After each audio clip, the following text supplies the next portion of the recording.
everybody. So I have been living in a car for 6 months. Now, when I'm recording this, it's been a little less than 6 months, but when you're watching this, it's going to be a little bit more than 6 months. So what have I learned and what has surprised me about living in a car now that I've been doing it for this long? So the first thing is I am so much happier living in a vehicle. I'm happier.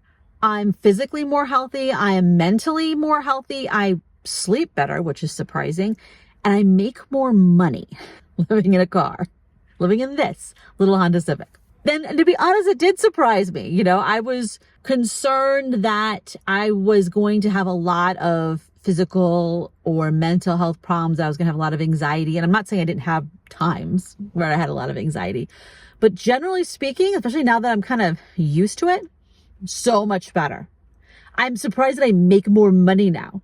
And I think I have more energy and I'm just generally happy. And I think a big part of that is because I'm outside all the time. Even right now, I'm just in a park and it's raining. I'm not actually literally out there in the rain, but I'm in the fresh air. I do have windows cracked because I have rain guards.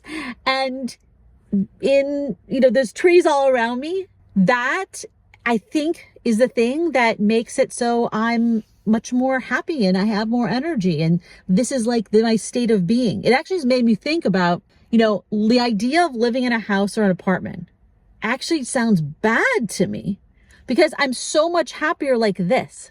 So it surprises me how much I like it.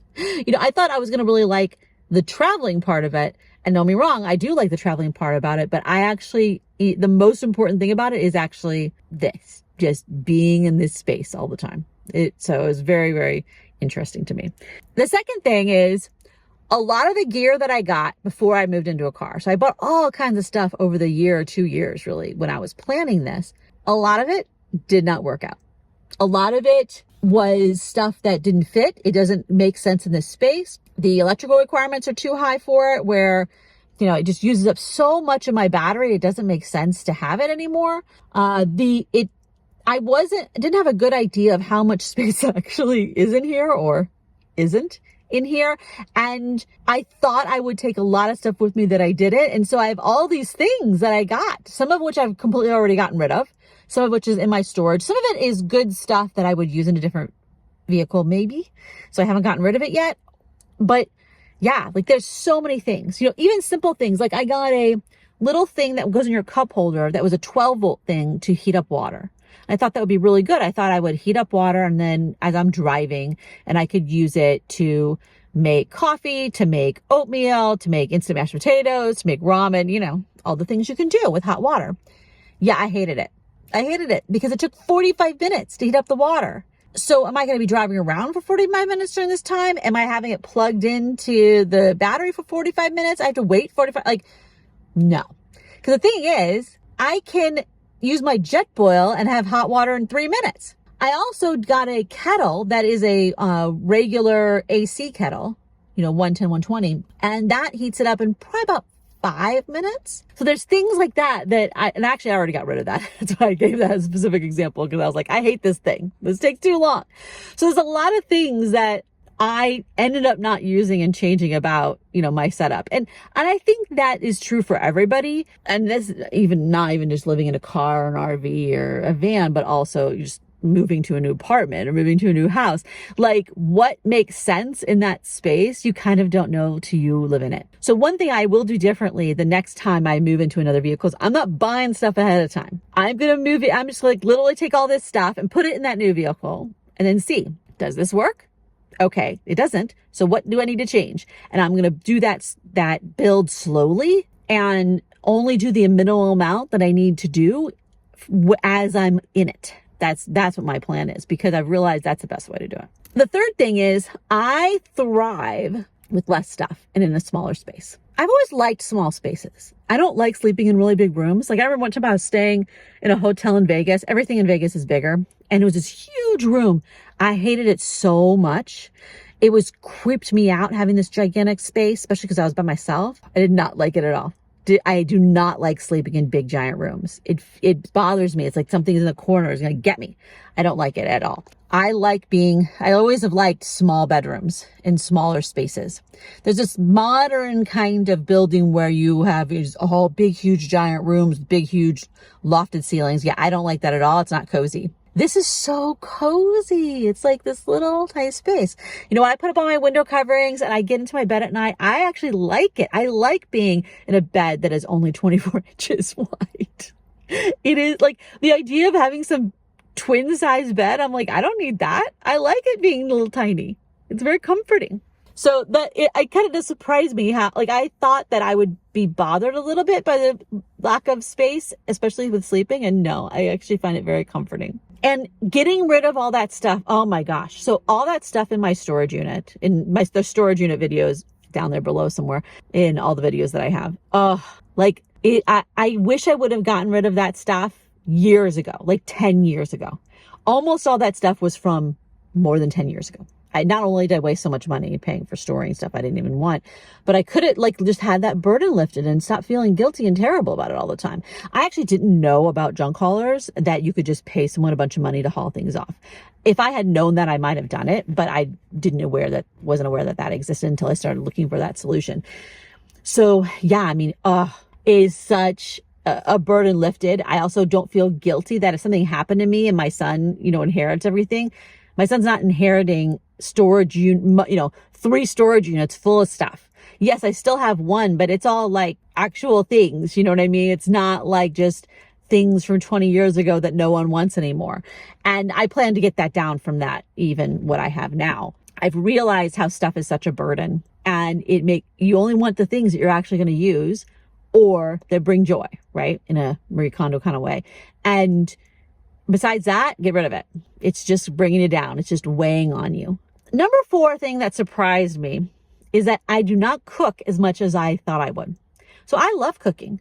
And when I lived in an apartment, when I lived in a house, I cooked all the time. Then when I first moved into a place on my own, when I was in my early 20s, I was not good at cooking. I was kind of terrible because I just started, and also it was before YouTube existed. And so it was hard to figure out how to cook things. I had all these cookbooks. I couldn't figure things out. I mean, poor past Elizabeth who did not. She had troubles. Now I'm pretty good about most stuff. There's still huge categories of things I don't know how to cook. I've never really learned how to cook fish correctly. And this is actually something on my eventual goal to-do list, is not only to learn how to fish, but learn how to clean fish and learn how to cook them very well. I pretty much know how one way to cook them, which is to bake them in the oven. Sometimes I would fry fish, but do not claim to be good at any fish things. Anyway, so I thought I would cook. I thought what I would do is that, every few days I would go to a park and cook up a whole bunch of food and put it in containers and then eat those leftovers. What I didn't fully appreciate was the storing of that is an issue, but also you have to reheat that food for the most part. And then once you reheat food, you might as well just be cooking it from scratch. I don't have a microwave. There are people who live in a vehicle who have a microwave. I haven't seen it in a car, but in a car like this, but I've seen it in people with a Subaru Outback. Well, they'll have a microwave hooked up to a battery. I mean, you can do that. If there's a lot of people where that actually would make a lot of sense, because that's how they eat. And you know what works is what's the most important thing. Now, I do now have an air fryer, which I never used when I lived in an apartment. And I actually do want to make a little bit more room in here. So right this second, it's in my storage unit because I'm still kind of rearranging things to go on my next trip. But I would like to have that with me because that actually is a very simple, easy way to cook. However, it does take up space, so I have to kind of figure all that out. But I thought I would be cooking a lot more and then eating leftovers, and I'm not. How I eat is, when I'm in town, which is most of the time, which we're going to talk about in a second, is I take out, grab and go meals, and really simple things like, lunch meat for a sandwich or a wrap, or get tuna fish packet to make up tuna fish sandwich, things, super, super simple things most of the time. I occasionally come here to a park and cook, and not very often. Like right now it's raining. I'm not cooking in this outside, and inside I really thought I was going to be able to cook in here. I got so many things and tried so hard to set this up. Can I? Yes. Do I? I don't. Not very often. I cook outside. I even use my electrical things to cook outside, not in the rain, but I use my electrical things to cook outside. I actually could cook with propane right now because it's not pouring down rain. It's just drizzling. It's misting. If I was, and that's the thing, along with this part, when I'm in a campground, I cook all 3 meals. I'll cook 3 meals a day in a campground because I have a picnic table. I can't explain to you how much I love picnic tables. I think they are amazing. Like you just show up somewhere and there's a picnic table. Could be a rest stop, could be a park, it could be a campsite, picnic areas. There are many places that have picnic tables when you're traveling. Now, I find that in cities, a lot of times, not always, but picnic tables at a park are really far away from parking because they're set up for like you going there with a bunch of people and you bring all your stuff over there and you make a reservation for the place and all this stuff. Like it's not set up for the person who just pulled up and wants to cook things real quick. There's one park that's pretty good, that the parking tables are pretty close to the parking lots that I have cooked there. But generally speaking, especially like at this park, I'm not hauling all my stuff every single day way over to the picnic tables. So anyway, my point of this is that when I'm traveling, I cook all the time, 2 or 3 meals a day. When I'm traveling from place to place, and in a campground, I cook 3 meals a day. But in town, I don't. I get takeout, grab and go, super simple things. And that really surprised me. The number 5th thing I want to talk about is sleeping. I was worried that it was going to be hard for me to sleep, that it wasn't going to be comfortable, that the noise would bother me, that the lights would bother me, that the lights of my battery would bother me, all kinds of things. And you know what? I sleep better in a car. So the first thing that's kind of weird is, so you can kind of see I have pillows all piled up here. I now have figured out that sleeping elevated, I sleep so much better, which makes sense. I have sleep apnea. And so I have a bunch of pillows propped up that are just back there all the time that I use when I'm lounging here, but also when I'm sleeping. That's exactly, I mean, the pillow is all crooked, but I make it not be crooked and then I sleep there. I sleep so much better elevated. Now, when I lived in an apartment and I slept in a bed, and I would try to prop myself up like that, it's like I would slide all the way down because my bed was so long. But now, since my bed is only 5'7" and I'm 5'7", when I'm at an elevation, it actually makes the bed longer because of the angle, obviously, hypotenuse kind of thing. So I can't slide down because my feet are touching the bottom. So the elevation works. So being at this angle really works now. So yeah, I also sleep better cold. That's not helpful in the summer. Don't get me wrong. But now in the winter, like I was so surprised the first time a couple months ago, I was traveling and it was 30 degrees in the night when I was sleeping, and I slept so well. I wouldn't have thought of that. With no heat, nothing, just a bunch of blankets and clothes and, a hat on my head and everything. But yeah, slept so much better in the super cold. It makes sense, especially because I sleep hotter now that I'm in perimenopause. But yeah, like I had no idea that my optimal sleeping temperature was going to be, 40, 50 degrees cooler than my old apartment was when I would go to sleep. So number 6 is going to be about travel. I thought I was going to be traveling place. I would go out and I'd be traveling 80% of the time. And then 10 or 20% of the time I'd come back to town and regroup and see my significant other and see my son and get stuff out of storage, I think I'm traveling more like 20, 25% of the time, and in town 75 or 80% of the time. Totally surprised about that. I knew in the very beginning I would be doing a lot of staying in town because I was cleaning up my storage units. But here I am now, 6 months later, and I'm in town right this second.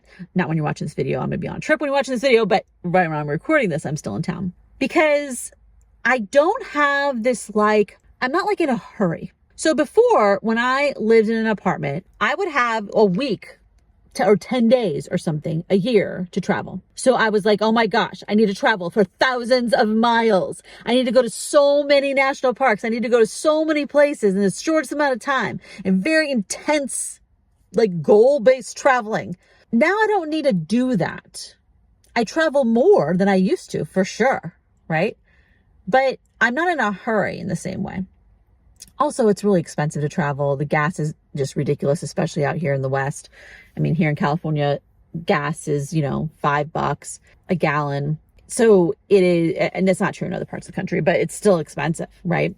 I do save money when I'm traveling because I cook more. However, if you factor in the gas is so expensive. Especially if you travel every day and you have to fill up your tank every day. I mean, it's just like, oh my goodness. I am surprised that I'm not traveling more. But I'm not like it's not that I need to travel more. I actually don't feel this like this super urge because I'm not in a hurry, because I can go somewhere whenever I want to. And I still do go places, and I do go camping, and I do go hiking, and I do travel to places, but it doesn't have to be all this year because I have the rest of my life. So I'm not in this, I'm not in a hurry. So again, this is Elizabeth Off Grid. If you want to stop by and say hi, feel free to do so in the comments below. You can talk about what you learned from living in a vehicle, if you're currently living in a vehicle, or what things you think might be different whenever you start your living in a vehicle journey. I will talk to you next time. Bye-bye.